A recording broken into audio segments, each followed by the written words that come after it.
Hi, this is Matt with Holly Inspections. I just stumbled across something I have to share with everybody. 14 years doing inspections, 30 plus years in construction. I have never experienced this, and I just have to share it with everybody. It just blows my mind. So, we have our electric meter here. Everybody's seen this. This is real common, no big deal. We've got a JB connection box going into the house. Somebody has connected directly off of it, going in and around and into their crawl space someplace. This is live too. So they've ran a live feed off their meter through this box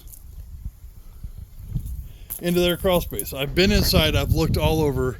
I can't find where it goes to in there. The crawl space is only about 6 inches deep, so there's no getting into it. But right now we currently have what is a very, very significant safety issue coming off of that meter and into that crawl space with no disconnect in between it anywhere. So for all your inspections in the St. Louis and the St. Louis Metro East, call Holly Inspections at 314-257-0040 or 618-593-9631. We wish everybody a safe and happy day. Thank you.